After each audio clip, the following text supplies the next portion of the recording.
Hi all. Right, turn 17, just moving on to the US engineer and HQ phase, which is obviously a bit different now. Couple of things, this is going to be the start of a part, so couple of things I've noticed a mistake already that I've made. Well, might as well just jump in and grab that. I'll need to put some comments in the YouTube video. Well, hopefully I will. That saves you guys saying, "Ha! You missed this one, Grant. How did you miss this?" Well, I'm kind of surprised because I'm pretty sure right throughout the turns 1 to 16, I always checked for red firing across here and to an extent brown firing across there, but there was never nothing across there really. But I always looked at the red because it actually done some damage across here. So we move on to turn 17 and all I do is hit the little unit here, and I've got 8 shots to dish out. I make a point of saying that a couple of times, that there's 8 hits it can do. So this is in red here, and it's sporadic fire, but this is a diamond, and that's what we had. It was a red diamond. That's right, isn't it? There's a diamond across there. Yes.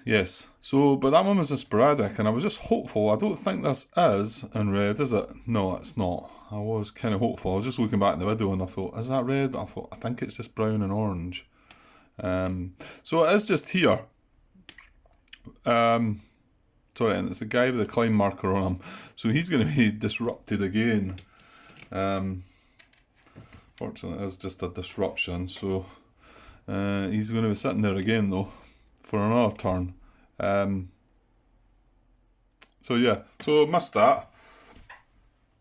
But I'll try and put something in the header, or I might just leave it in if somebody brings up the comment. Then you'll see later on that I've corrected it. The fact it's just that. We'll see. Right, there was a couple of other things on my mind. I didn't at all yet look at. I've read the rules for the armour, the optional rules that we're playing. Thanks to Martin. Sorry, Martin. I'm going to keep that one up for a while, I think. And how they appear, and I'm pretty sure it's with the R action. So I didn't consider it at all when we had the first R action across in the west. So we better have a look at that.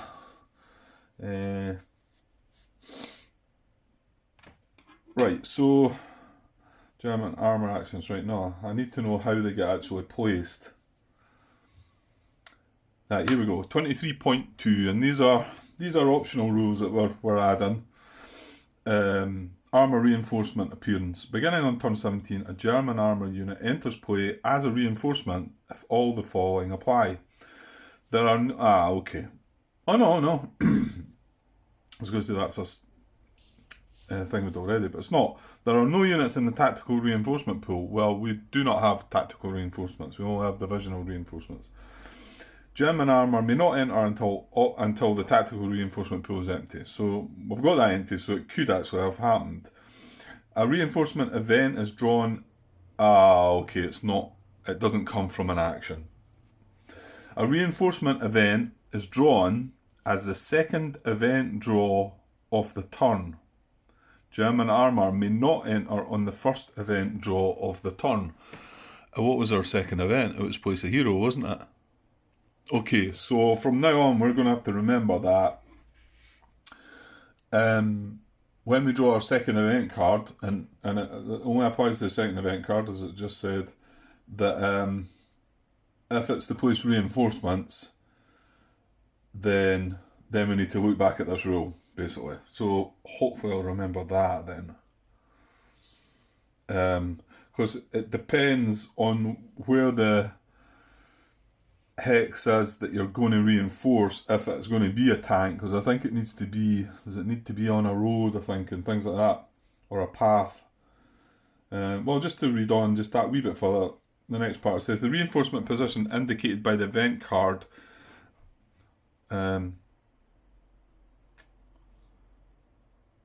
yeah, this has got to apply as well. So the reinforcement position indicated by the event card, right? So whenever say it says we reinforce an E and we decide it's going to be an E5.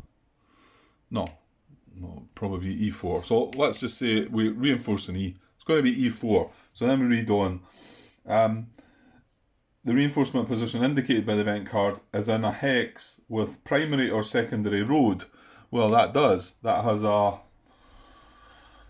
does it tell you? That's a primary road, isn't it? The dark one, yeah. So that's got a primary road. And then that's based on the reinforcement placement priorities of 9.3. So let's just say we've decided that 9.3 says that's where the reinforcement is going. We then check to see if it's got a primary or secondary road. It has. And a path of connected roads can be traced from the position to entry-exit hex B, C, D, or E. This path may not pass through a hex occupied by or in control of a US unit. Hexes that can only trace entry-exit hexes A, F, or G do not qualify. So a path of connected road hexes can be traced from the position to entry-exit hex B, C, D, or E. Right, well, B, C, D, or E, are they all the top ones? B, C, D, and E. Yeah, they're all the... Zoom out here. They're all the exit hexes at the top. That one's E, that road that comes down. There's D. C's further along. Now, C is not a primary road, it's a secondary road. Well, that goes off on C. And then B... It's just off the camera in the top corner there again on a secondary road. So we'd have to trace from E. Well, there you go. We could, can't we? So we can't trace down here for this trace because then we're going to go into Allied. What was it? What am I trying to say? Control, like US unit. They control this hex, for instance. No, do they? No, they don't, because that fires into there. But we do have control of this hex, don't we? Yeah. And we're not showing you that. So what I mean is it can't trace down here, because we actually control this hex, and it would have to come down here and then up that road. But it can go the other way. It can just go up the road here, come to this junction here, and then go up, and that exits at D. So that would actually have worked, I think. Yeah. So, but the big one there is, it's when we draw a reinforcement event on the second event card. So that's a big one. I just closed the book there because I wanted to talk about something else. Right, and I mean, obviously, I've not uploaded the episode that talks about this situation we had in the first fire phase when I talked about we had the little unit there, and I activate the colours as they appear on the card, left to right. So red took this guy out, blue wanted to know if there was units in its field of fire or not, so it could consider artillery fire. Okay, we found it. It needs to be an artillery position anyway. But then I asked the question if any of you could answer, and it got me thinking that there is one action. I think there's only the one that specifies that you do it at the very end. And I wondered if it might have been artillery, because, I think it's because it asked the question, are there units in the field of fire? And there could be at the beginning of the... Oh, I wonder. Could it be based on what the situation is at the beginning of the fire phase? I don't think I've read that. It just feels like that maybe should be something that's stated that, as you begin the fire phase, was there units in this field of fire? Well, I don't know if that would... I'm certainly going to need the answer to that one. I probably should have a little look. I've still not had a look in BGG. Because I would have thought somebody might have come across that situation before. Yeah, I'm pretty damn sure it would. Anyway, going back to the action, there is one action I think there's only the one, and it is the advance action. And I think because it's quite a complicated, it's quite a complex procedure about how the unit advances and whatever. But it says an advance action is 16.8. It talks about it, but it's got quite a detailed. That's probably the one with the most sort of set of rules. And it's 16.85, and it says advance actions are considered to occur after all other German actions in the action phase. The advancing unit gains the benefit of any disruption or step loss inflicted on US units in its route of advance by other German units in the phase. So, yeah, maybe we would have got away with this then, because, that is stating that advance action, you wait until you've done the other actions, you wait until you've fired, and then you might disrupt the unit, the unit might take a step loss, then you do the advance action. So yeah, I'm still not sure about that one, but hopefully I'll look up something. Hopefully somebody will also make a comment on this, it'll be the last video, and I'll get it uploaded this evening sometime. I was just watching back over it. And then we can find an answer before it actually occurs when we need the answer. One other thing I've noticed was, I went back to my foolishness of not looking at clear beach hexes when I'm coming in, when I play this guy, so he probably should be in there, but I feel like there's too much going by, so I'll just leave him where he is. But going to be a bit frustrated if, he could lose a step with the landing hazards, and then he could actually, if there was mines appear, he could hit mines, and that would be him. So a bit frustrated if that happens, but fingers crossed the game we don't get mines. But I think I've done that 2 or 3 times within the game. It's just as if it's something that I think I took it into consideration when I was placing the infantry there as well, but just never thought about it at all. And yeah, I'm looking straight at the clear hexes here, you would think. Anyway. Okay, right, let's move on before we get bogged down. I've got the feeling there was another couple of things, but I can't quite think of what they were. So we're going to go into the engineer phase. Well, I'll actually just put the book away again, but I'm going to have to remind myself about what we're going to do in here.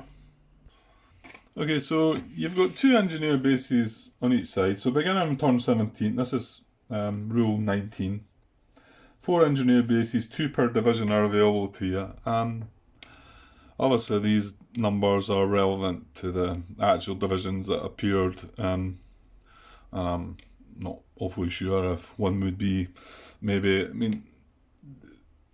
you want them at each draw. You've got 4 draws, you've got 4 engineer bases, so like I say, I don't know historically if that one was the one that maybe went up that draw. Maybe if I read that book I would yeah, it will be a long finish this game by the time I get anywhere through that book. I've got another few pages gone recently, but I'm slow. What was I saying? Right, so engineers bases represent combat engineers and engineer special brigades, support troops that facilitate the movement of units off the beach and up the draws by directing traffic, garrisoning rear areas and clearing obstacles such as the shingle, anti-tank ditches and walls and mined roads. You may place engineer bases in beach hexes during the US Engineering HQ phase. So that's where we are just now. Once placed, an engineer base does not move but projects an engineer range that increases over time, facilitating the safe movement of US units off the beach and through the draws and guarding previously taken German positions. Okay, so establishing an engineer base. Well, we've read this bit before. It does say it's suggested that you place each engineer base in a beach hex near a different draw, so that each base projects its engineer range up to a different draw. So that kind of makes sense. And then, but to establish it placed in a beach hex in its division sector that is not in the potential field of fire of any German position. If a German occupied position or an unoccupied position in German communication projects any fire dots into the beachheads, the engineer base may not be placed there.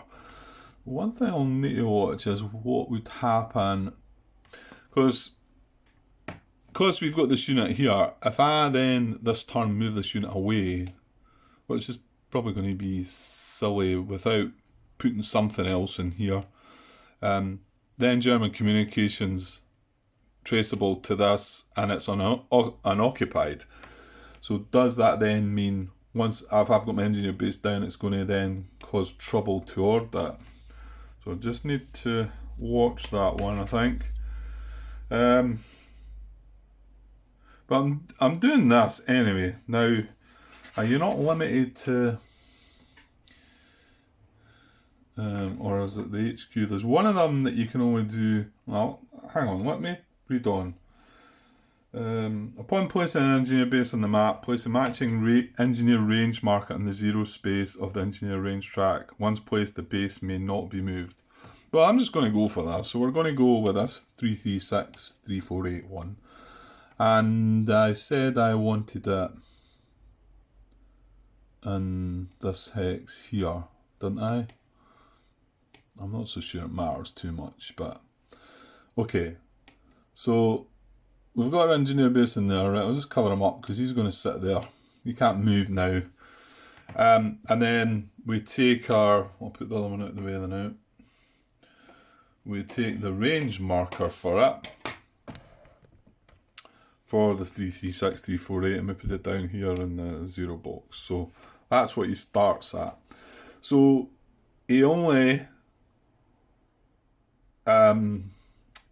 does his thing in that hex, but these two hex sides within that hex, hang on then, that's just going to be that hex, isn't it? Well, I think that's where I wanted to put it, the 1, 2, 3, 4, 5. Yeah, so it's not going to clear the shingle of this hex, for instance. It's just going to clear the shingle on that hex, which means that we could move non-infantry units from this hex into these two hexes. Well, that's what we want, yeah, because I want to put something in there, don't I? I suppose I was just a bit concerned that I've set it up thinking that I'm probably going to put everything into there, but right, well, I'll work on that in the action phase. Right, so that's me placed down. It's got a range of 0. So yeah, so that means that the base's capabilities operate only in the hex it occupies. In subsequent turns, you may advance the marker along the track to increase the operational range of the engineer base.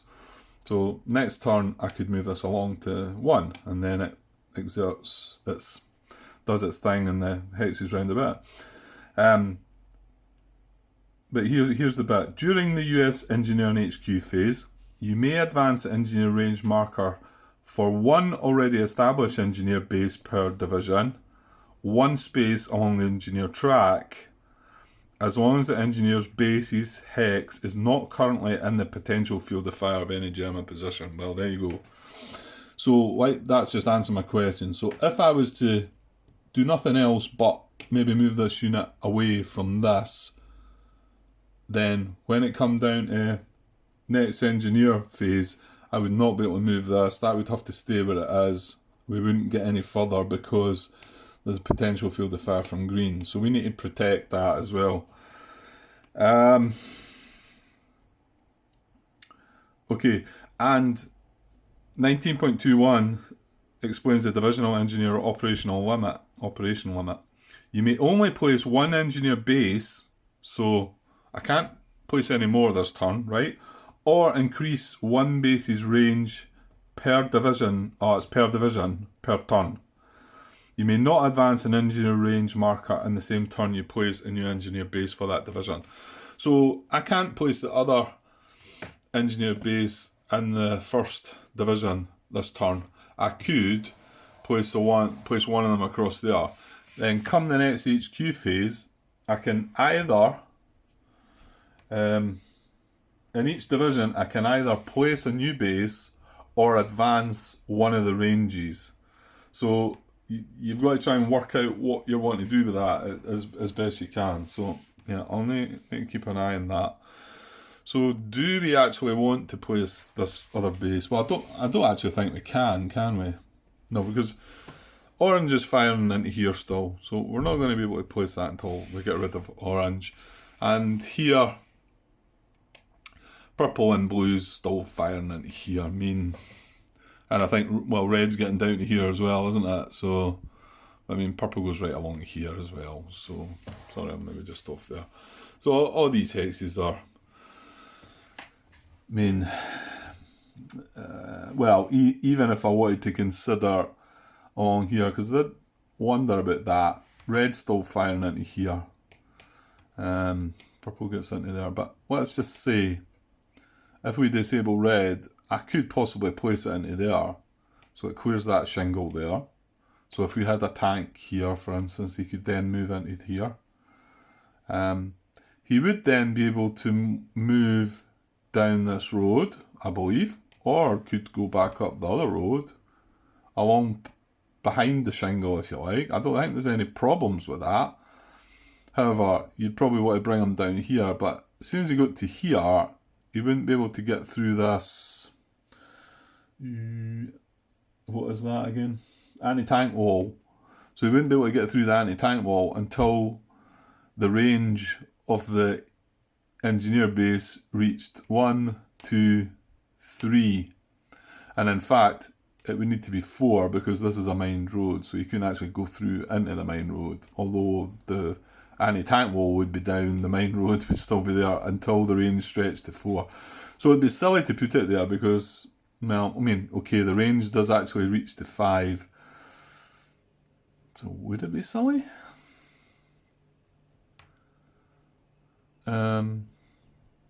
I think so. I think it still would be. Because, I mean, once we get... This draw is that small a draw that once we get these 2 hexes cleared, that's you. Then you're up onto the high ground, you know, so... but, I mean, purple's firing into here still. I don't see the real urgency. We need to plod away down here, so... I don't think there's any point in trying to place... Well, like I say, we can't until we take red out anyway, so... I don't think there's anywhere we can put it this turn. I mean, yeah, I could put it away down... No, I couldn't. You know, I could put in... Actually, I'd probably struggle to find a hex, because orange is still firing as well, so... You know what, there might not be a beach hex available for me to put that. Okay, so... We're fine with that one, though.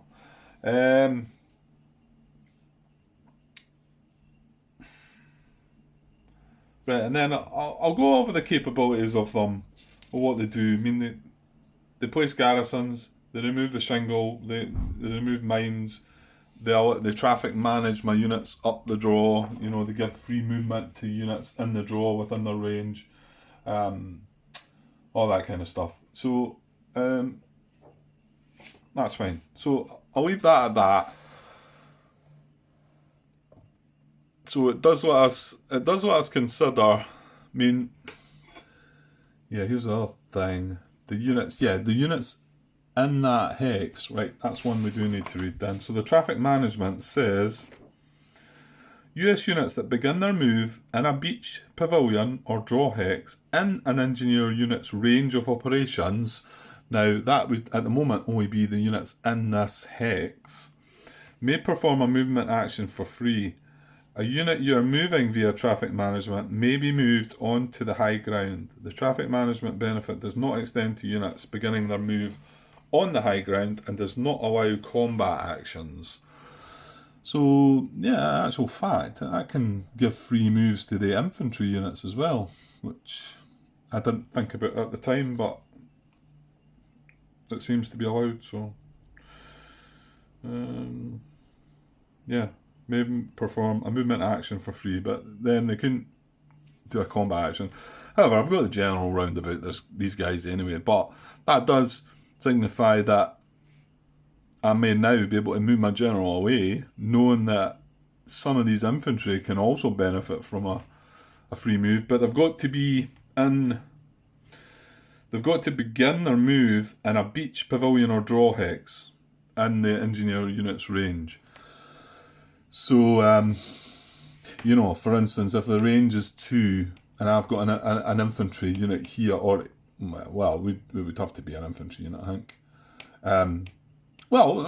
Actually, no, if I ended up with something else that got away around there later on. But, let's just say we move that infantry to there and we've got a range of 2, then he can't give him a free move because he's up on the high ground.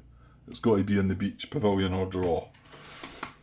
Okay, Grant, you've done that enough justice.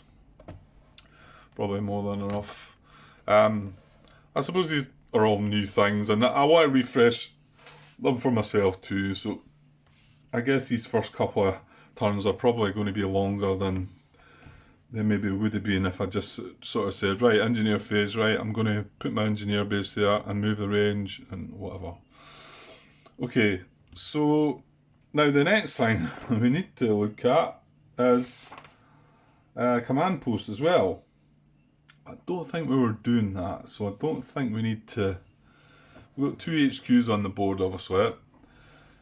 The one in the west, we're not considering a command post for it yet. It's still got work to do.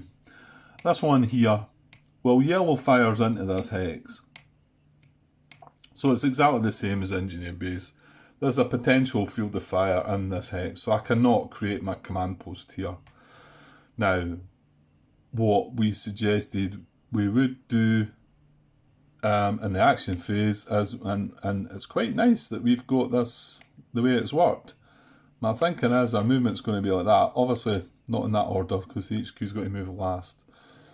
And then next again turn, it's only green and purple that fires into that. Well, purple we've got to occupy, green we've got, as long as we make sure that situation's the same, we can then, the next again turn, next again engineer phase, convert this into a command post. So, yeah, what happened up again over this side, nothing happened to us, but it's going to come. Okay, right, that's us. So we're not doing any of that command post, or when we've done the engineer base that we're doing. I think that's all then. Right. So, right, going on to the US action phase.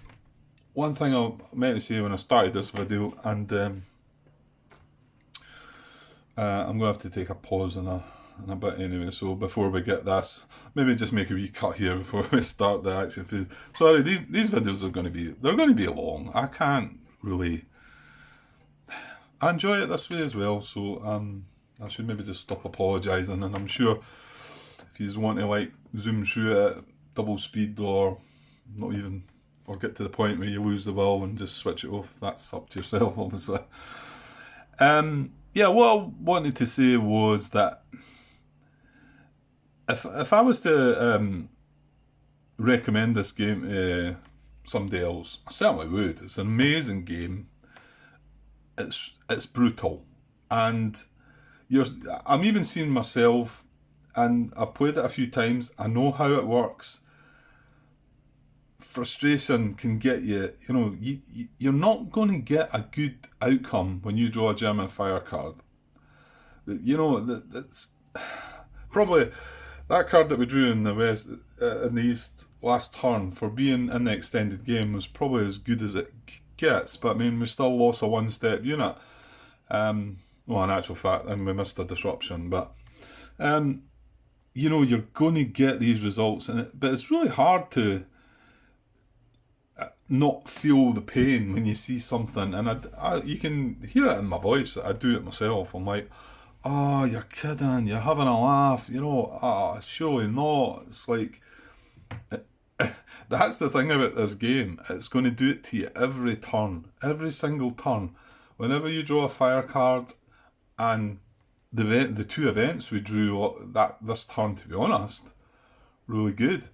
Now, when you can sort of breathe out a bit, to some extent, is when you maybe go into the engineer phase HQ phase, which starts becoming quite nice because your ranges start opening up once you've got your command post and you start getting free moves spread out, and then you move into the US action phase. But it brings its worries with it too. You know, have I got enough strength to go for this unit? What's the weapon requirements going to be? Does it going to need flanked? You know, you've got all that, and then you turn the counter over and you're like, oh, I'm missing a mortar. You know, I mean, I think when you go further into these reinforcement blizzards, you've got to take a force with you though. So generally, you're probably going to have all the base weapons, and I think that's why most of them require a flank. That's why you've got to sort of.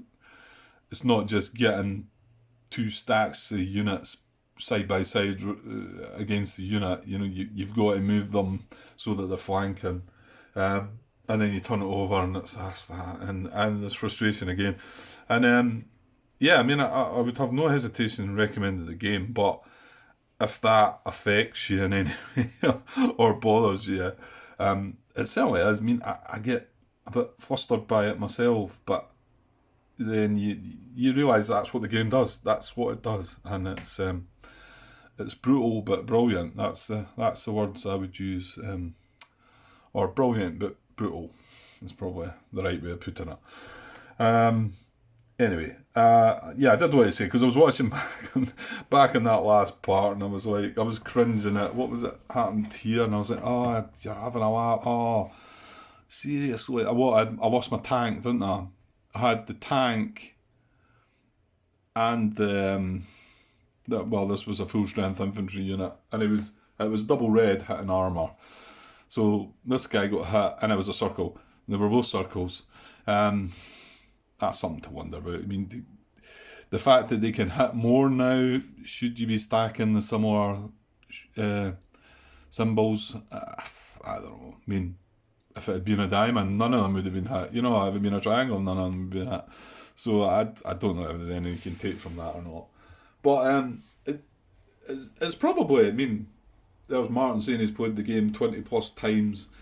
I'm guessing he probably cringes at certain cards that get drawn as well, and certain results, and sort of like, oh no, you know. So, I'm just saying that just because what you'd think that I would know that when I draw that fire card, bad things are going to happen. Well, I do, but I'm still going to react in that way. And as long as I don't start getting angry and mad, you know, and totally frustrated where I'm not enjoying myself, then, which, you know, sometimes you just get a wee bit, you think it's a wee bit too much you're getting. I mean, I did feel that earlier in the game. Maybe that's why I did want to chuck the towel in, thinking we weren't going to get to turn 17, but here we are. Where are we? Turn 17. So, okay, I'm going to cut this just now. I know we've not even reached the action phase, but again, the more I go on about these things, the longer time the time is ticking, Grant. So yeah, I need to take a break for now anyway. So I'll be back with the US action phase shortly, guys. Cheers. Hi all. Right, turn 17 US action phase. Time for some good stuff, I hope. Okay, as usual, there's always something. Noticed another mistake, which I'm glad I noticed. I think I would have noticed it come the time. Maybe some of you eagle-eyed viewers spotted it as well. It's when you've got to be careful, I suppose. Your stacks are getting a bit bigger, and I'm, at the moment, moving things about, disrupted markers, and I happened to move my HQ off of this and ended up putting it back on that hex. It should be here clearly. So yeah, that was a mistake. And I'm also watching back, cringing at my placement of the hero and wondering, was this right? You know, I think, like I say, I looked directly at the Rangers. I think I'd mentioned it already before, didn't I? Didn't I not say before we actually drew the event? Sometime before, probably maybe the turn before. Oh, if we hadn't to get a hero, we could put on a Ranger. I wonder if that's been done before. So maybe that swayed me towards just like looking right at that and thinking that's a good idea. And this was only while we were struggling for the weapons here. We didn't have the mortar. And then when the naval artillery depth marker appeared here, it made it even more sort of like worthy, if you like. But should I have stood back and maybe consider some other options? Possibly. Some of you may have been thinking here. Now, I'm looking here for a radio. Oh, I've not got one. I'll tell you why in a second. I did kind of wonder because, well, before I watched back the part when I talked about this, I actually thought my move in this action phase was to use these guys to attack this, but we're only getting 8 strength. We're not bringing all our weapons. We might get lucky, and it's a 2 strength unit. I think I've got to start thinking of them as 3s because there are some 4s, and I think I've got to start thinking of them as 3s. So if it's a 3, it gets doubled. It's 6. We are 8 against 6, and it's unlikely we're going to have all the weapons. So no weapons, attack strength greater, we're going to be disrupted. And I think that's the probable outcome. Again, I don't know percentages and whatever, but I would say so. But I think my thinking had still been, well, I've got to attack that blue because we're sitting in intense blue, and if blue fires, well, you know what? If blue fires, blue fires. I mean, yes, if blue happens to fire next turn, it's going to be horrible for us. But I watched my video back and I'm talking about attacking into here. I'm thinking, oh, right. And I think that's the right play still because I believe we can use the tank, the one tank we've got. We've got the weapons for this. We'll get it disrupted. We'll get rid of the depth marker. We'll move this hero into here. Then we've got 12 strength against this. That's a better picture. And we've got a hero. That's a better picture. Yes, we go into the German fire phase. Blue fires. Everyone's up in the air there because all 3 of these units... Well, these 2 units are hit and disrupted. Right? And, well, this guy's a circle. So if it happens to be a circle blue, then him in here, he's going to be hit and disrupted as well. So, yeah. So, but you can't go through the game.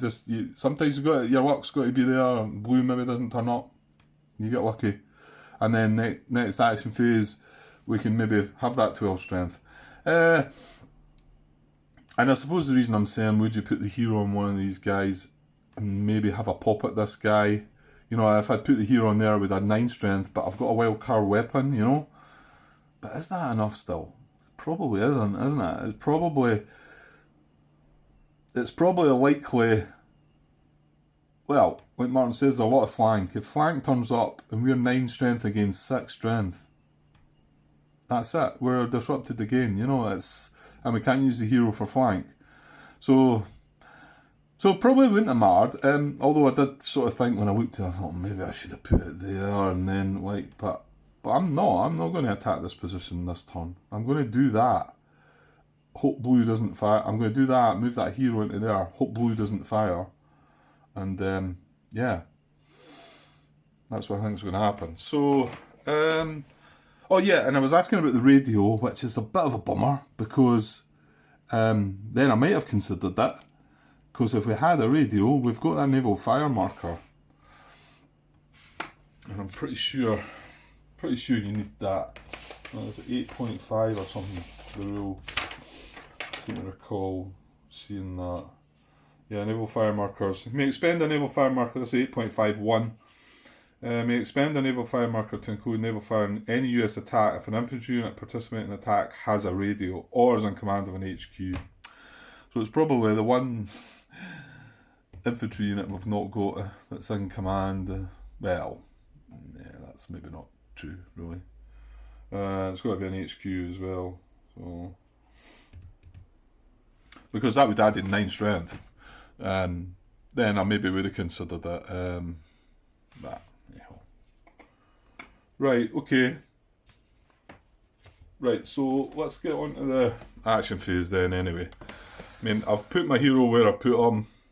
I did make a few comments in the last video, just at the header, just adjusting the missed disruption hit, and also the fact I'd accidentally moved my HQ a hex. I've also asked the question, where would you put the hero? So you can place any answers there. Okay, what I want to look at is, again, the extended game changes. Now where's that? Yeah, so it's part 17, which is the additions to US action. So the basic sort of additions are each division may perform 3 actions instead of 2. US infantry leaders and tank units may be able to move more than 1 hex when conducting a movement action. We'll talk about that in a sec. And then US artillery units may barrage German positions. Okay. That's worth a look as well, just to see what the conditions are. My guess is maybe I'm not so sure you'd be able to do it from the beach. Well, tell you what, let's just look at that first. So that's 17.3, artillery barrage action. An artillery or SP artillery unit may conduct an action to barrage a German occupied hex if all the following conditions are met. The artillery unit is in range but not adjacent. Okay. Target hex contains a WN unit, revealed or unrevealed, or a revealed reinforcement unit. An unrevealed reinforcement unit may not be barraged. So it's the same as, yeah, it's the same. Yeah, we can't do it unless it's revealed. But we could do a WN position. And then the artillery unit is in command of an HQ or a command post, not a general. So that's the same rules. The artillery unit or an undisrupted US infantry unit occupies a hex in the field of fire of the target hex. This unit is considered to be observing. The observing infantry unit is in command of the same HQ as the artillery unit. Yeah, well, there's where that just throws it in right up in the air, really, isn't it? It's the same rules as for attacking, really, isn't it? And then then it talks about the high ground range fire restriction applies as well, so we can't barrage from the beach up, if for some reason the HQ starts spreading out and we've got, right, it's a bit of a no-go just now. We'll need to keep it in the back of our mind though, because I think once we get beach pavilion or draw hex may only barrage a German position that projects a field of fire into at least 1 beach hex. Yeah, so even coming up the draw here, we could be sitting in this thinking we can't barrage that. If it was revealed, we still can't do that because we're down below. Yeah. So, okay, so I don't think that's happening for a while. So but the big part is, well, obviously we get three actions. But let's look at this movement. I'm just going to move the book along a little bit so I can see this. Right, give me a sec.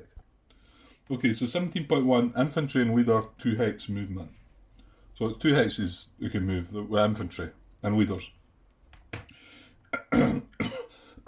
Excuse me. US infantry and ranger infantry units, HQs and generals performing a movement action may move 2 hexes. An infantry/ranger unit may move 2 hexes as long as it does not enter a blockage hex unless the hex is entered by a road or trail. So I've got to keep that in mind. Or a hex in the intense or steady field of fire of an occupied and undisrupted German position. Hex in the intense or steady field of fire of an occupied and undisrupted German position. Okay, I'm going to stop there because that's a point that was one of the points Martin was talking about. In the later games, I don't think it matters if it's disrupted or not. You still have to stop. But that does say that if the German position is disrupted, we can freely move through intense or steady field of fire. You know, as using our 2 hex movement. Yeah. Right, jumping back to the Blockage hex, I made a huge mistake the very first time that I played this. I mean, I don't know how I read it this way, but I was convinced that's how it was.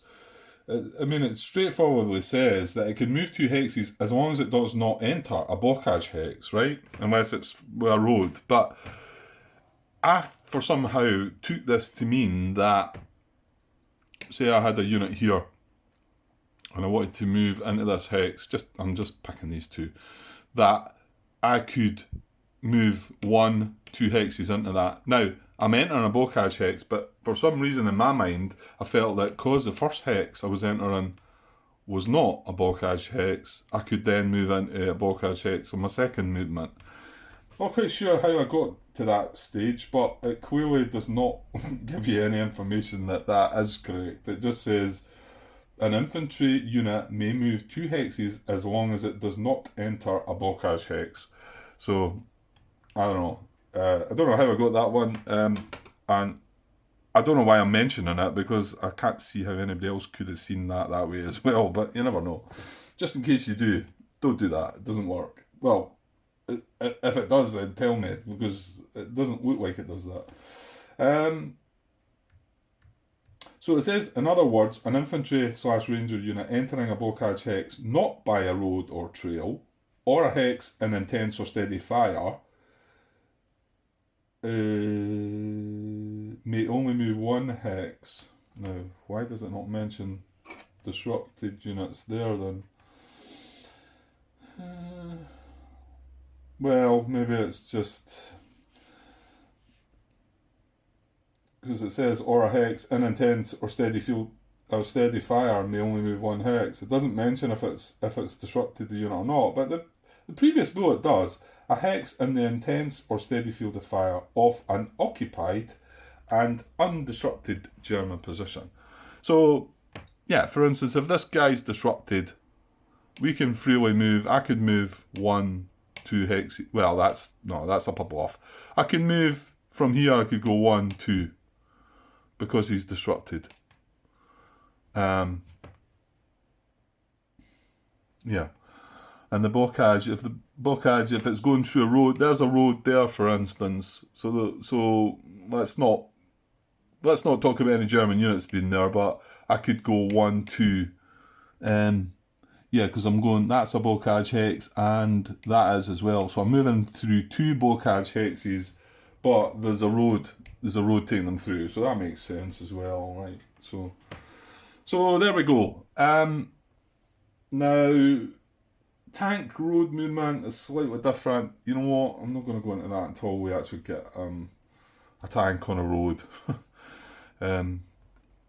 which might happen here, I suppose, at the green position.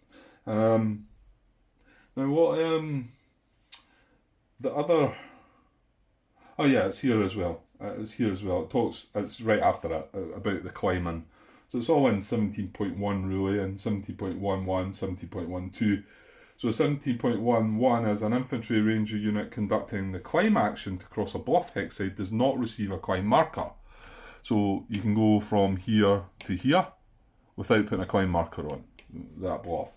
However, the unit may only move that 1 hex. Okay, so let's just say none of these German units are here. I can't go 1, 2 from a 2 movement because I'm crossing a bluff, so I can only move that 1. Okay, good enough.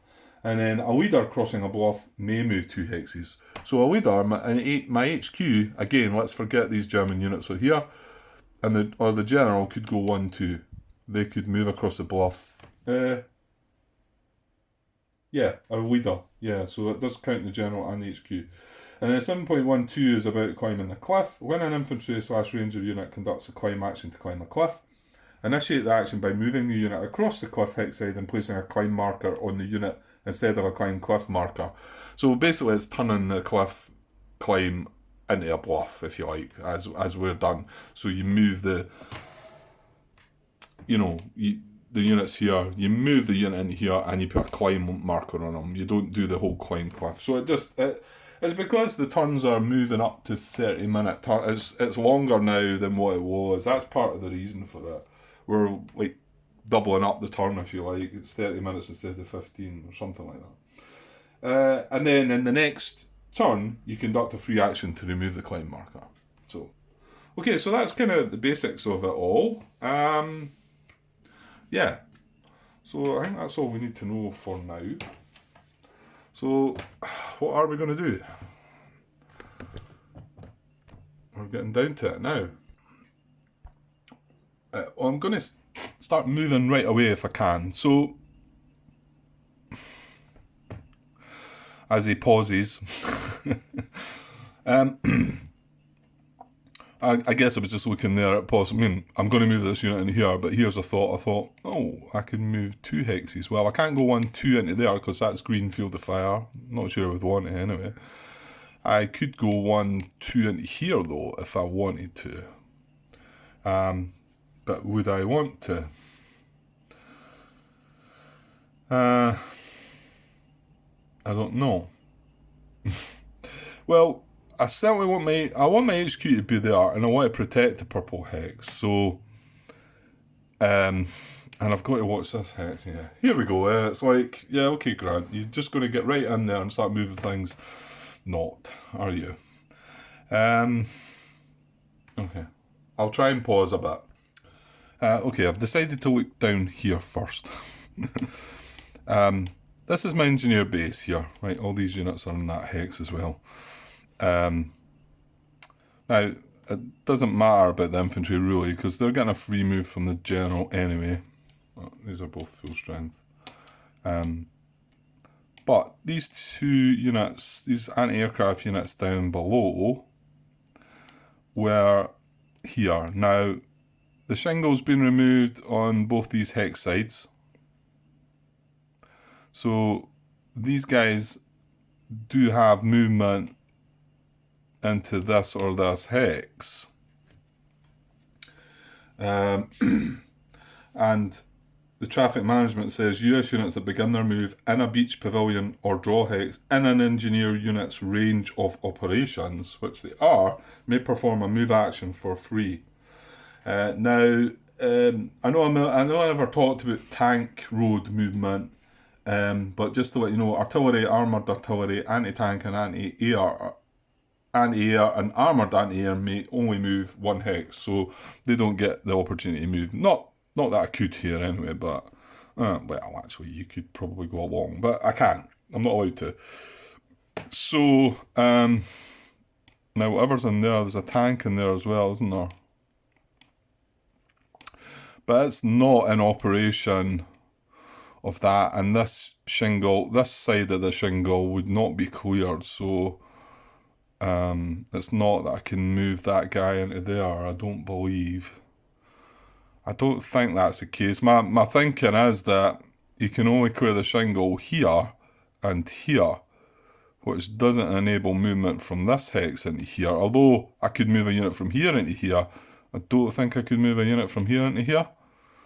Please let me know if I've got that wrong, but that's how I would see that. Well, come on, Grant, look at it. See what it says. Hang on. It just says shingle hex sides, so I think I've got that right. Shingle hex sides do not impede movement of any units.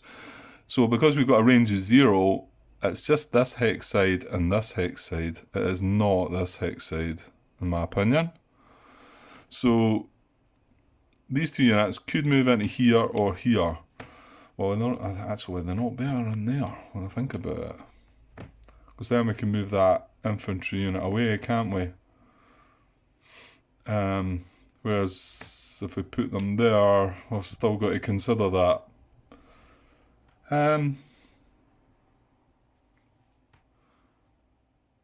Yeah, I think so actually. So I'm going to move these across the shingle that's been cleared here with a free movement. That's traffic management. May perform a free action. A unit you're moving via traffic management may be moved onto the high ground. The traffic management benefit does not extend to units beginning their move on the high ground and does not allow combat actions. Yeah, so in actual fact, I don't need to be going up the draw with it. I could head along here, or I could go along this bit here now that I'm through the shingle, I suppose. Yeah, I mean, I can't do anything combat-wise with these guys anyway, so the whole purpose there, I suppose, is to... Well, it makes this hex clear for when maybe the tank comes in, or this tank here maybe, but it controls this position, and that's a big one, and now I can freely, I believe, move that infantry away from there, still controlling this position. Nothing can reoccupy this. Right, okay, good. Right, so, well, that's all we're able to do with engineer the traffic management anyway. There's nothing to stop me moving that tank. We've got 2 infantry in here and the tank, haven't we? It's not sitting in blue, it's only sitting in green, isn't it? So, I don't know. Because next turn when we get one, well, I'm probably wanting to use, well, I'm saying that. I need to watch this as well. Yeah, I had thought I'd maybe like to have moved this guy into here to head for there, but we need a few turns to like get these things garrisoned, you know what I mean?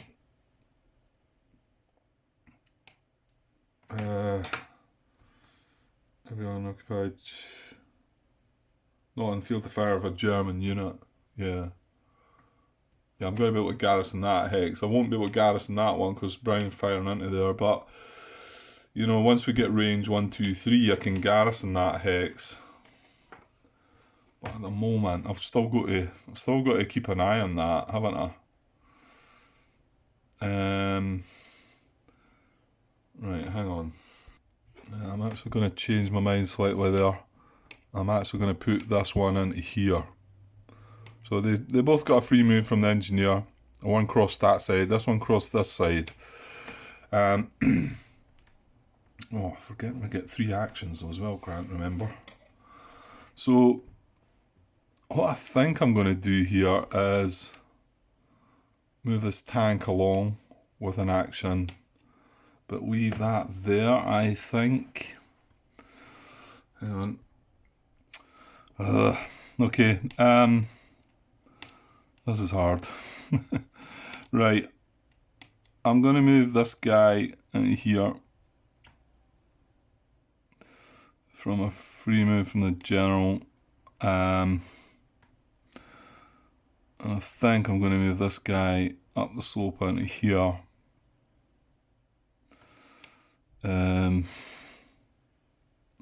So the 2 guys are going to head up to the brown position. Now he's moved into steady brown and he's moved into sporadic blue, but maybe we should have a disrupted. Oh no, I can't, can I? Oh, I could now. Because we've got a unit in blue. I could have an attempt at barrage in blue. Couldn't I? Yeah, that would be maybe worth a bash. I thought about moving the tank along, but we've got this tank along to go into there next turn. And we're not going to be able to get past that anyway. Till the next again turn.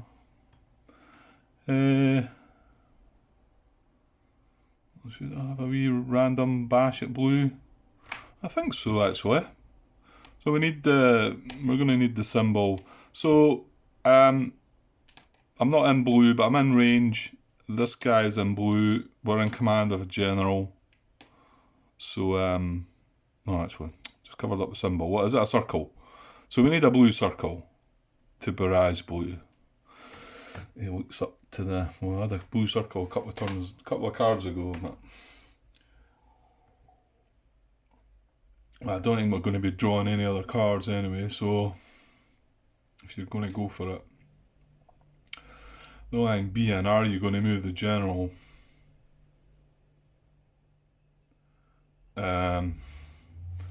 Maybe.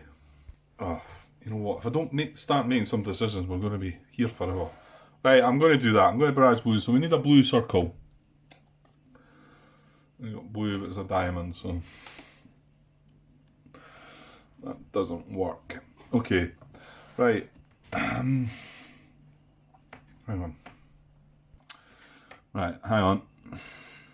I think a lot of things I'm going to change my mind about a lot of things. So let me just take that back there as an action, because I'm remembering I can move 2 hexes now. So this guy could go 1, 2, and this guy could go 1, 2. Now I'm splitting them up there. Is that a good idea? That's probably not a good idea. If I can keep them, what I'm concerned about is just making sure I've not got German communications not traceable to these 2 hexes, I suppose. And then it might let me move this infantry unit further up with the HQ to kind of stay together. So, and that's why I've took this move back, because if that is the case, I can move both these units along. I don't need to keep something here. So, well, let's just say if I moved them both to here, and then move this guy into here. Like I say, I'm just thinking ahead here. This would cost me an action. Yeah, German, he can't go down. No, because he can't get round here anyway. Remember, he can't go down into the beach. And he couldn't trace up here. So that would work. Now, if I moved the infantry units to here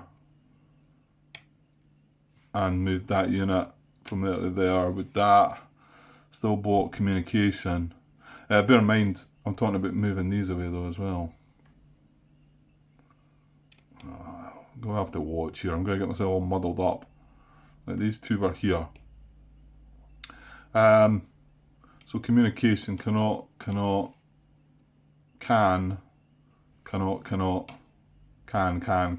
yeah. So, yeah, that would work. Okay, so I will actually take the action to move them then. And just put this guy back just now. Well, I'll move the 2. That was a move from the general. Yeah, it's moving them both away from the general, but you know, I'm not sure what I'm doing with them next, but let's just say I use an action on this guy to move him into there. And let's just say I move that guy away. Is there a problem with red? Probably not if I put them there, because it can trace into there, but it can't trace into there. Yeah, you're going to get muddled up here, Grant. Where was he? He was there, wasn't he? Yeah, it's quite a puzzle to try and work it out, because you're limited to the amount of units, and I don't want things. Oh, that's the one. Oh, hang on. No, it's just when they're escaping, isn't it? It's just Martin mentioned that it was a Blockage hex. No, it's only when they're going to try and withdraw that the Blockage comes in there. It's not when we're trying to trace German communication, is it? Hang on to find that rule. Yeah, 12.23, German Blockage communication. A German reinforcement position occupied by a German unit, so it is just when it's occupied, may trace communication through one Blockage hex adjacent to the position, even if that hex is controlled but not occupied by a US unit. That's a horrible rule. This special ability applies only to one blockage hex adjacent to the tracing position. Thereafter, communication for the position must be traced normally. This ability is especially helpful to units of the 352nd Division attempting to withdraw after being defeated by US attack. This ability does not apply to WM positions or to unoccupied reinforcement positions. So it's nothing to do with what I'm trying to cover just now, but it's like, if we had, say we get this unit surrounded, we've got a unit here. Remember what my situation where I thought I was going to have 2 units in here and 1 in here, flanking this guy, although he would, they were 2-1. Well, let's just say I've got a black symboled unit there that can control both of these hexes, and 1 there. So we've basically got this unit surrounded. Well, that's saying that if it turns out to be a 352nd Division and he's going to withdraw, that he may trace into this blockage hex here, even though it's in control of my unit. So he can go trace into there and then trace away. So it's horrible, like I said. But it's nothing to do with what we're trying to do just now, Grant. So let's not concern ourselves with that. So that might be not too bad an idea. Move them along, move that along. There's no communication to this or this. And I can now, I think, freely move this unit away as well. And then next turn I can move this guy into here. Because I think it's quite good to have the little one-step units in hexes like that. If we can get it. Now, okay, that looks all pretty good. We've still got 1 action left. I do have this guy that would need an action to move, or this one, but I don't think I'm moving this now. I think he's going to have to sit for a bit, because he's also protecting, he's got cover right round here as well, so he's doing quite a decent job, I think, sitting there. And that's a place that probably wouldn't be as good for a one-step unit. Well, yeah. So am I happy with this move? I think so. We've still got 1 other unit here. Oh yeah, I was thinking about I'll maybe move him if I do get the barrage, but I didn't get the barrage, so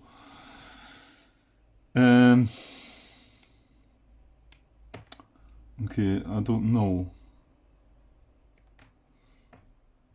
I'm going to come back down to that. So this, we definitely wanted to do this. I know I said I could move 2 hexes, but if I do that, communication is traceable to this. So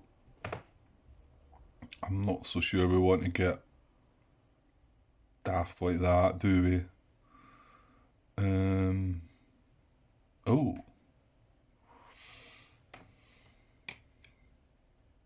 This guy can actually move 2 hexes into there, can't he? Wow. Okay.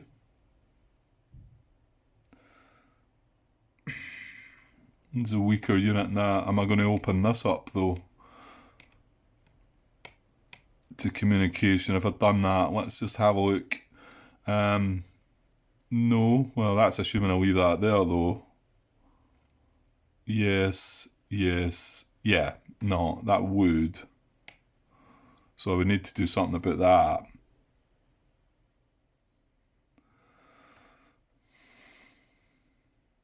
And then I suppose I could potentially just put that into there.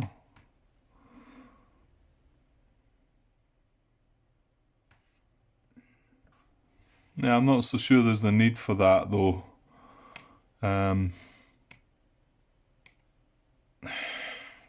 Again, what are we trying to do here? I mean, at the moment, I suppose I'm trying to establish my base in this hex. The only thing that fires into it is purple, so this is an important hex to have as well. But once I've got both of them, okay, green fires into that, blue fires into that, so we've got to be wary of them. But it's not as if this brown fires in, and I need to worry about that. So,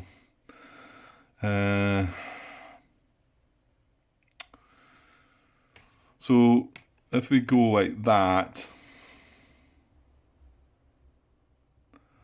I mean, I can always in another turn move this guy 2 hexes into there. I mean, it's going to cost me an action, right enough, but it's cost me an action to do it just now, so it's just that if I do it then it means this guy's got to come across and cover, whereas I could probably do something like that just now, and then move my HQ into there.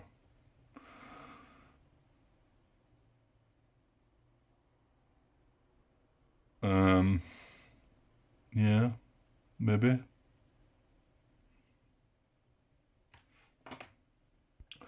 Yeah, I think I quite like that. Right, so I suppose the last thing to consider is what I'm doing with this 6 full strength unit here. I mean, yes, ideally I would put them in here, but that then makes that concentrate. The blue fires, and both of these units are going to disrupt. So, and we want to try and keep up with this guy. I suppose that maybe means I should just put him into, from there into here maybe.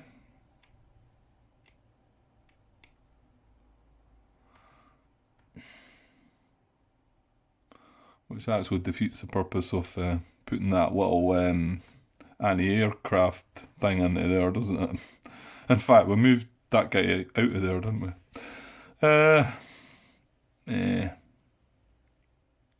Well, it's going to take a wee while before these guys can get moving up there anyway. And to be honest, we need to get this brown position looked at, shall we say.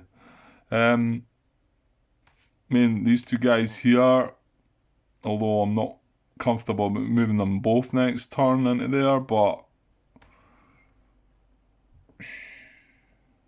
if he's only on his own, he gets 2 shots. So, we'll see how that goes. So, well, it's pretty straightforward, I guess. General just moves on there as well, then, doesn't he? Yeah, we still have 1 action left, but I think these two have they've just got to hold on just now, I think. And this little guy, yeah, let's leave him there for now, I think, as well. And get this guy into here next turn. That's not bad, I think. Okay, well, I think that's me right, but I'm going to take another cut here, guys, because, again, the video's stretching. That's going to be over an hour's worth just for the HQ and half of the action phase, so it's just going to be this way. What can I say? I'm going to keep going on about it, apologising about it. That's how it is. Okay, well, I'll cut this just now, but I'm coming straight back to deal with the other side, but I'll just have a look over that, just in case I feel like, because we now know that I can't come back to this once I move on to the other side. I'm going to have to stick with it, but I think I'm reasonably happy with that. So, anyway, I'll be back shortly. Cheers. Hi all. Right, just straight back to it. So, action phase.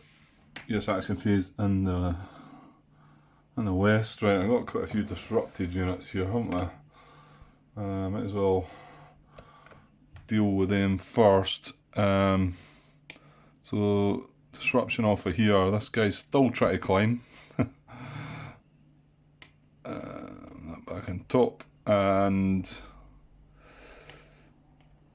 this guy's disrupted. What was that? Okay, that was from... Oh, Oh, no, we're okay. I'm like thinking, how have we got 3 units there? I was panicking. Yeah, we're still in the US action phase, Grant. You need to move some of that. Which I'm going to, that's fine. Got a bit of a fright there. But, oh, what have I done? And then there's another one at least over here, isn't there? Yeah, this was just from concentrated fire, wasn't it? Well, concentrated targets. This guy as well, but disruption's better than being hit, I suppose. And oh yeah, and I mentioned my HQ, how I had accidentally moved it. We do have another one here. Yeah, of course. Yeah, we decided to split them up. I don't know if that was right or not, but hopefully. Right, that's that. Okay. Well, I guess while we're across this side, we'll need to get something out of this hero before I start getting mocked about putting this hero on this one-step ranger unit. I better get something out of it. So, the good thing is I realised that I could attack with just them and I didn't need the tank, which enables me to now use the tank for that. So there is some good... That was right, wasn't it? So I do need both of them though. I can't get away with just one. Yeah, one of them's bringing BG, one of them's bringing BR anyway. So, and we're happy to leave that just now. It stayed disrupted. So that kind of all worked in our favour. So he gets a free action and this guy gets a free action from himself and the hero. So we're attacking with 6. Now, he doesn't get any bonuses for the hex he's in, terrain-wise. So we're 6 against 5. We have Browning, Bangalore's from him, and then the naval artillery from Morse. So we're 6 against 5. We have the weapons. We're greater than but not double. And this is the part that I talked about before. If we were double, then both of these are going away. But because we're greater than but not double, the unit's disrupted, the depth marker's eliminated. And there you go. That's Morse. That's what he does when he gets on board.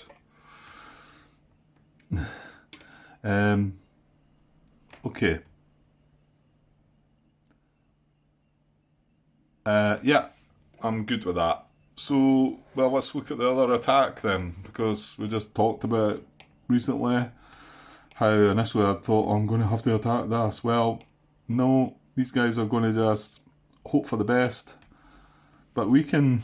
There's 8 and we've got 2 from this tank, so we have 10 strength. 1, 2, 3. Yeah, we'll get the machine gun.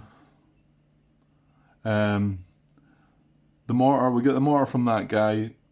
We get the machine gun from the tank because it's within 3. 1, 2, 3. And we get the artillery from the tank. So we would be 10 against... He gets completely doubled, so 8. So it's the same situation. We're going to have the weapons and be greater than... Oh, hang on. No, we need the tank. Yeah, because I was forgetting I've got this... oh, that'd be nice to move along though, wouldn't it? I've got the anti-aircraft unit there, haven't I? But that only gives a machine gun, because we attacked with that the last time and then we found out we needed artillery. That's right, when we seen the depth. Okay, so I'm doing this.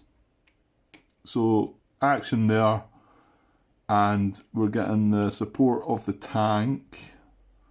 So he's staying there, but he's only 4 steps, so that's... Ooh. Yeah.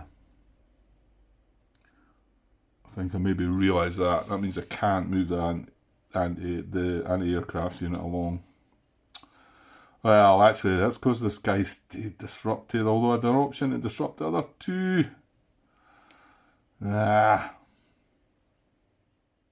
Does it matter? It was just to get him within range of this, I think. We're going to get the mortar from the hero. Yeah, we don't know what the depth is anyway. He's not getting bonuses though. Mortar and Bangalore's. Oh yeah, that's good as well then. Well, there's nothing I can do about it. I need the tank for this. So we're going to give the tank a free action. It's in command of the HQ. It's in range. That's 8, 10 strength. We've got the mortar. We've got all the weapons. We're greater than, but not doubled. So another horrible depth marker away. And the red is disrupted. And these guys are hoping now that blue does not fire. I mean, it could do something else maybe, as long as it doesn't fire. What does patrol do? Or advance or fire? Yeah, the thing is, if the colour comes up, there's a good probability, if it's got US units in its field of fire, it will fire. But there are a couple that I don't think. No, you've got resupply and fire. Patrol. I think patrol's the only one. That's quite horrible as well.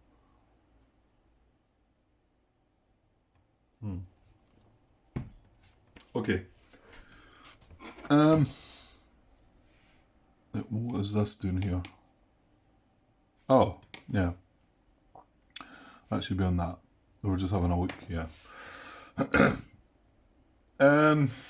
Okay, so I suppose they were the things that were definitely happening. And I get the feeling the other thing that was definitely happening might be this. Steady blue, steady brown. Now again, now we don't need this as a point. You know, we moved that to grab it as a point, but now it's not so relevant. You know, I'd like to do that, but I think in actual fact, I think this is our next sort of thing to look at, isn't it? This red, it's not got depth. I mean, it doesn't fire into the draw, but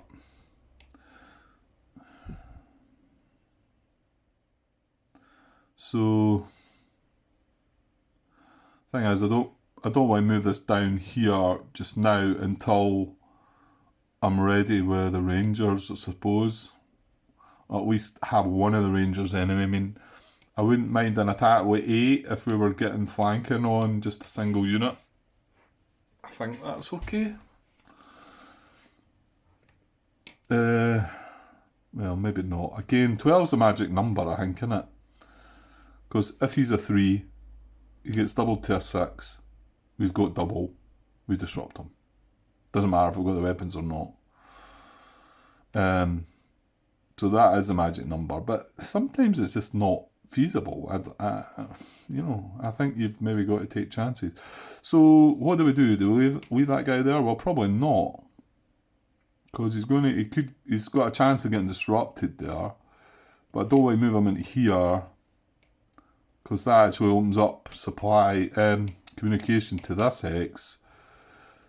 So if you're not going to leave him where he is, well, the only other solution to that is move him back to their grant, I think.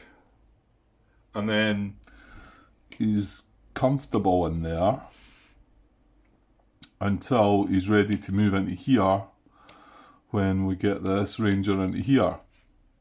Yeah, makes sense? Kinda. Okay.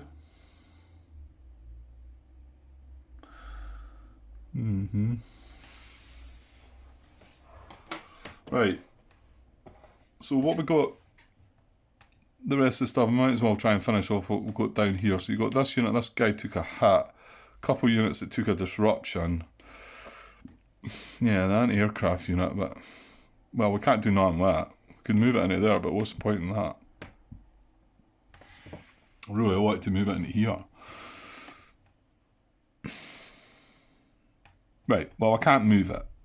So, but I do need to move the ranged infantry unit. So, I'll put that there and put him on top. Ooh. that's up a bluff. I was thinking, could he go 1-2 into there, but he could actually go 1-2 into there, I think. Ooh, that's quite interesting, is it not? Because he can actually fire up to there. Right, is that right? Well, this is the one that Martin said. Just double check what Martin's post said that time. I found the post, so it's part of it's a comment on YouTube, but couldn't remember what part it is, wait now. Yeah, it was back in part 17. He mentions a couple of things he forgot about, and how surprisingly quite often he had to look at the rule book to check things. I don't think he's played for a couple of years, but yeah, I still think it's a heavy game. I mean, I played it a few times, and look at me, I'm all over the place. Yeah, he mentions that different from the sister games, that you do not have to stop when you move into a hex in the steady or intense field of fire of a disrupted unit. And we did read that. Where did we read that? That was when we were trying to make 2 movement points. So it's like further on. Yeah.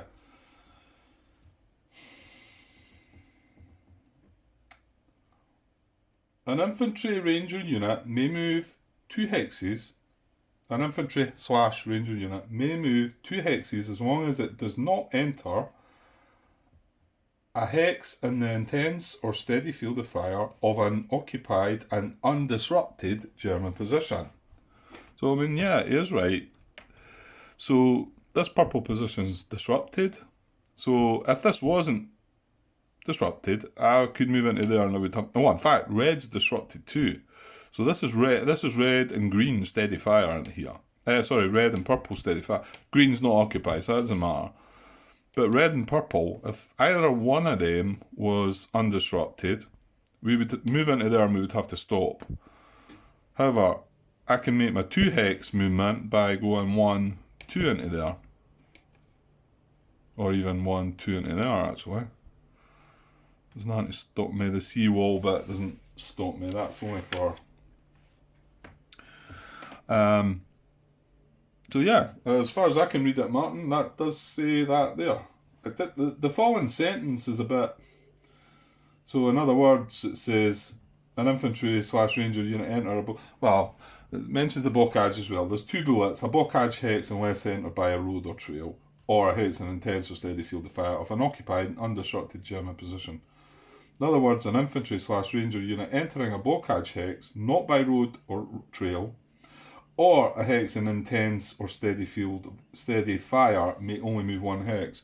It doesn't mention the disruption part there, but I think the fact that it's got in the bullet just before, it's just kind of summarising, to me anyway. So I think we can do that. So I'm going to go with that. I'll just blame you, Martin. If it's wrong. I'm kidding. It's just that would get us up. Yeah, because if anything, we don't need that. We don't need Sabu. Mind you, I'm saying that. What if these guys do get hit? Well, if they get hit, there's nothing we can do about it, is there? I'm tempted to use an action and put this guy up here. I did think about that. It's not a infiltration move either. And remember, bluffs just get moved across now. You know, it's a bit of cannon fodder.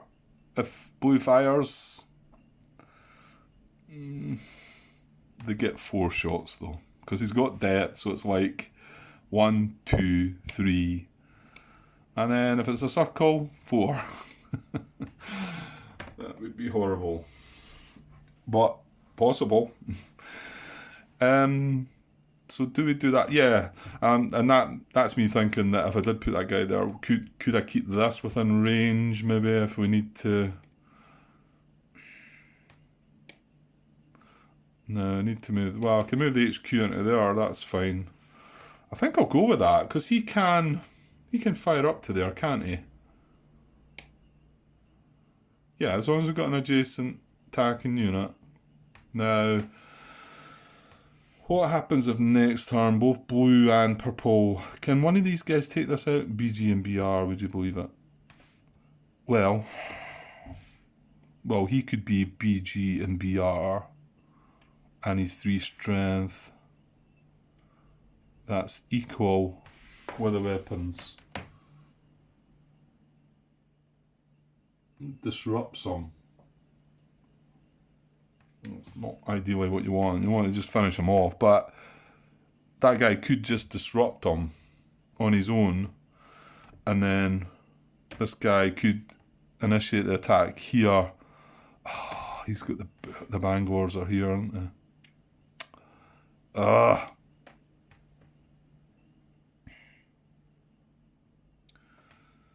that could be yucky then, couldn't it? Well, I suppose, yeah, if we do move that ranged infantry into position, and we've got this guy to attack here with 3 and another 7, that's 10. So at least we're doubling that and disrupting it again. And then next turn we can get the hero back involved there. That's assuming they both undisrupt, like, so... Okay, I think... As long as I'm doing this right, it feels... Just moving it 2 hexes feels wrong, but... I'm not moving in Blockage, and the fields of fire that I'm moving into are... hang on here, Grant. Wouldn't a better move to come on here? Yeah, I mean, I could move 2 into there as well. So again, blue's disrupted as well, so... But I'm not going to go... Oh, the HQ can move 2 as well, Grant. Remember?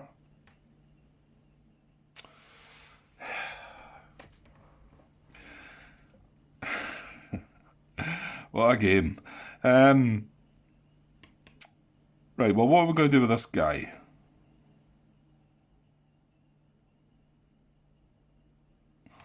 We could sneak him up here for 2. Is that clever? It's not awful. And that way we could move this along here for 2. He's also there, he's in range of that as well as that. And then we could bring the HQ into there. Not worry about this guy. Yeah. So, 1, 2. And then... I can't move that guy, that's fine. And then... 1... 2. So I'm not sure about that move. Shouldn't I be keeping them over here? I don't know. I mean, if you look at the bigger picture, I mean, we've got this guy across here who, well, I'll tell you what, it is quite important because he's an exit hex, and mind you, I think the Rangers don't benefit from that, but there's something like that. Hang on. 1 victory point for each Ranger that moves off the map from exit F or G. Ah, well, yeah, that is G. So I guess other infantry don't benefit from moving off there. Is that right?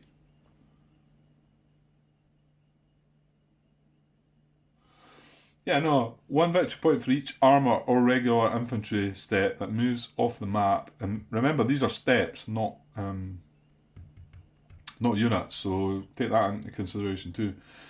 For each armour or regular infantry step that moves off the map from a lettered exit hex, but only if you can trace US communication to the exit hex at the end of play. So you can move the guy off and then, yeah, not benefit from it. So Also, this guy's surrounded with intense fire, so I think my guess is I probably wouldn't be fussed about him. I think I probably want to try and go for this. But that's all up here, whereas up here, we've got a bit more going on, so maybe that moving up to there isn't so bad an idea. Now, I don't know if it's worthwhile me moving that guy up with there or not, or maybe waiting to next turn and moving them both up as an action if things go all... Because if I move that single step unit up there and blue does fire, then I've just told you that 4 hits is 1, 2, 3... Okay, maybe this guy, maybe a circle doesn't come up, but we get lucky.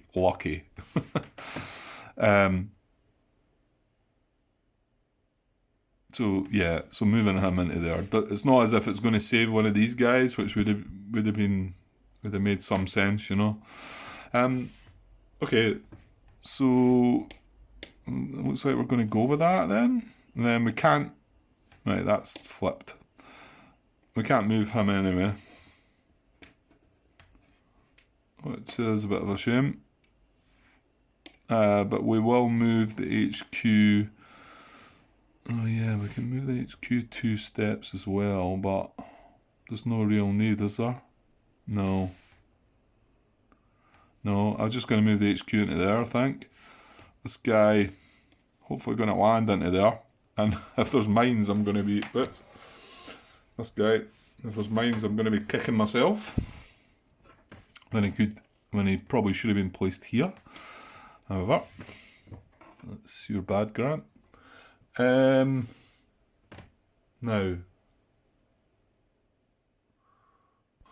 okay, I think we've got things sorted here.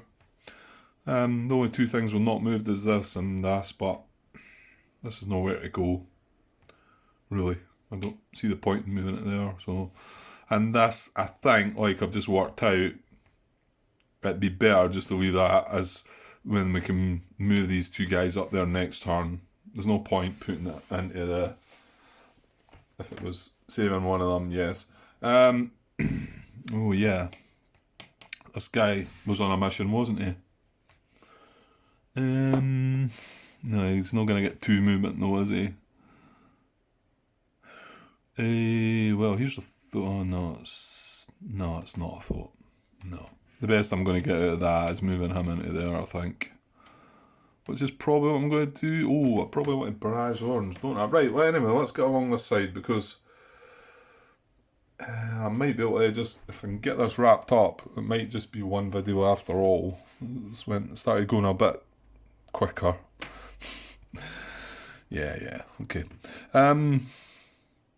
So we've got the tank there. That guy's disrupted, obviously.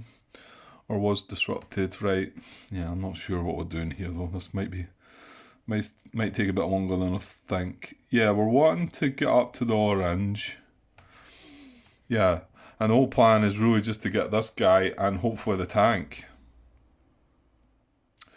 Do we want to barrage the orange? I think we do. Last couple of cards have not been orange. Okay. He's in command of a general. Well, actually, he's in orange field. Yeah, we want this to work because that's a concentrated hex. So orange, but he's only a single unit on his own. He's not got depth, so a triangle would work as well. Oh, not seen a triangle for a while either. So orange or a triangle. Here we go. Oh, triangle. Right. No orange, yeah. I just got to double check that one. These rules don't change at all, but let's look at my table. So we had 4 strength, and we had the symbol, but there was no depth. So yeah, it is disrupted, yeah. Well, that's good then. That's good. So now I feel Yeah, because the only other unit that's not... Well, we've got one action left anyway, if I want to do that. So, yeah, I feel like we've got to make this... Now... No, there's no point moving into there, is there?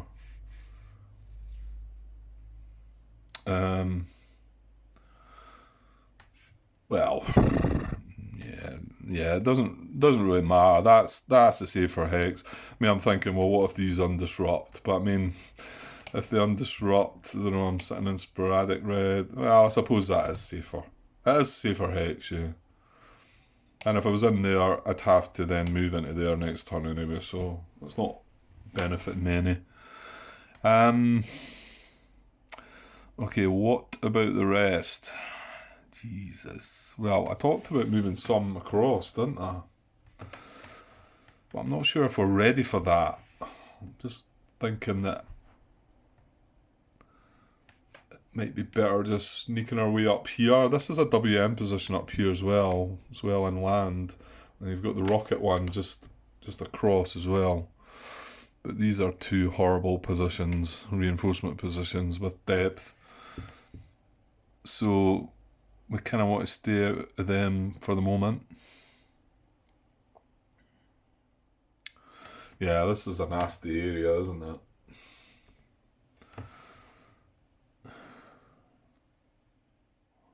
I don't know. Well, yeah, there's the major problem. We need to keep a general beside the tank.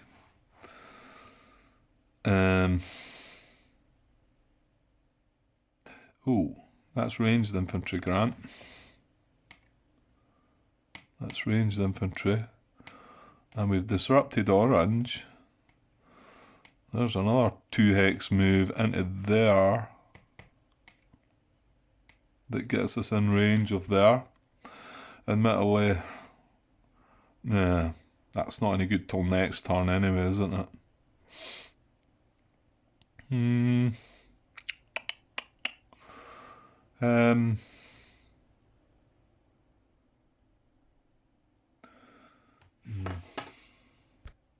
What about this guy having a mad dash for that purple position? Is that crazy talk? I mean, he's not going to get there just yet, but he can get there. And it's a safe hex. It's only, I mean, brown fires into there, but just sporadically.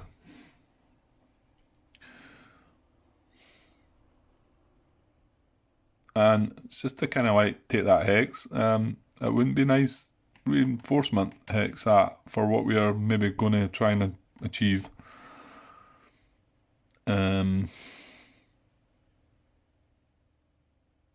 Yeah, and I can't just move there because I can't then go 1-2 because brown fires into there. I think, like, I might take this back, but 1, 2. No, he's field the fire that he moved in. It was just purple. I couldn't went that way because blue's firing into there, but I'm able to make a 2 hex movement. That would be all my actions used. Like I say, I don't want to move the general. Well,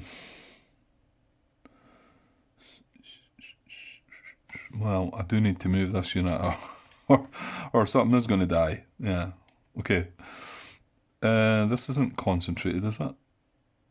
Oh, I can't move into there though, can I? Right. Well, unless I move the other guy out, which is doable, is it? Right, hang on, where's he? He's here, yeah.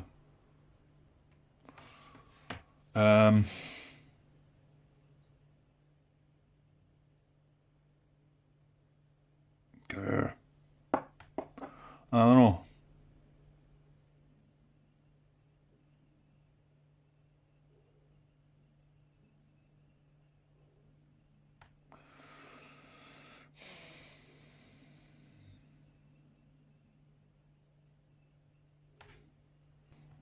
Okay, what if I move this guy into here? I move this guy. Oh no, he can't move 2. Damn it. Because red's firing into here. I Thought I was maybe going to be able to go 1-2 and put him. He's on his 4-strength side. And put him into there.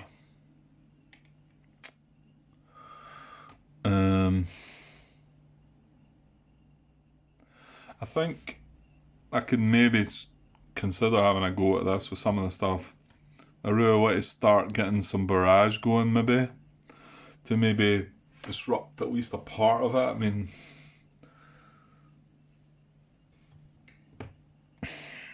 so where would you move? You'd move that into there, wouldn't you?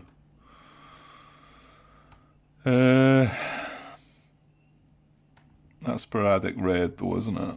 That's fine. So it'd be like that guy into there, that guy into there. This guy would be able to make 2 hex movement, 1, 2 into there. In range of this, which could be useful, maybe. It's really all about getting this guy into here though. And the fact we've only got one guy coming along there, he could get... Well, he's full strength, isn't he? Yeah. Yeah, well, just keep the fingers crossed with that one. So, I want to keep the general sitting tight with the tank, and I think that situation's maybe going to sit like that for a wee bit, because I probably want to start Barrage in red.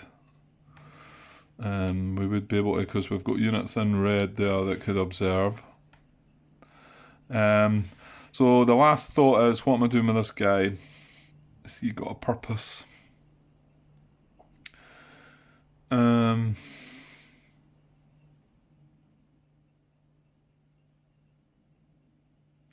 Well, maybe he should move along here. I can move him 2 hexes into here. Just with a bit back up, I thought, and move into here and climb up there, maybe. I don't know.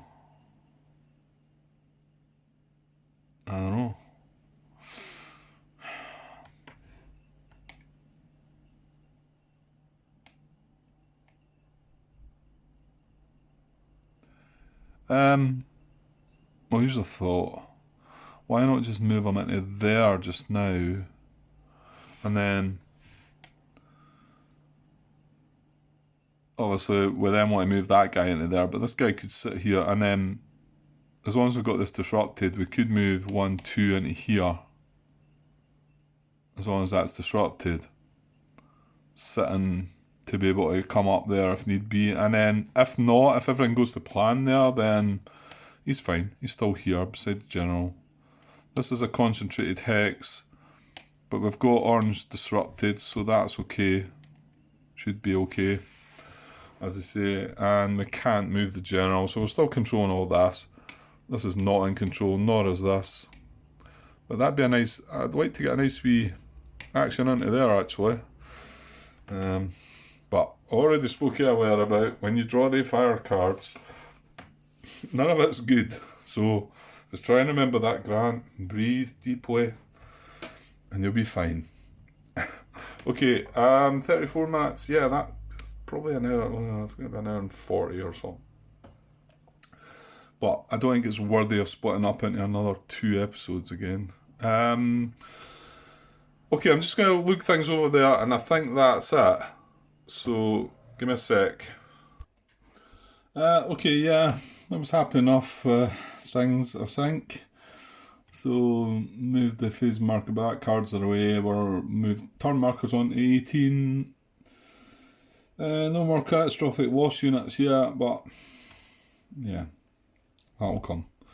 Quite a lot of units disrupted in the west anyway.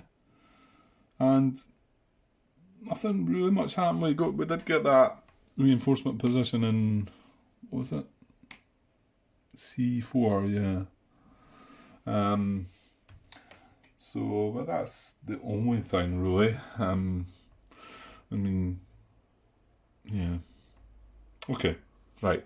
I think I've yacked enough anyway. So I'll cut this now and hopefully get this put together. It might be a long part of this though, but again, I don't think it's worthy of cutting it to two because I've got three bits as well, so it'd be messy. So you'll just need to fast forward that if you don't like what you're seeing. Okay guys, I'll be back soon. Cheers.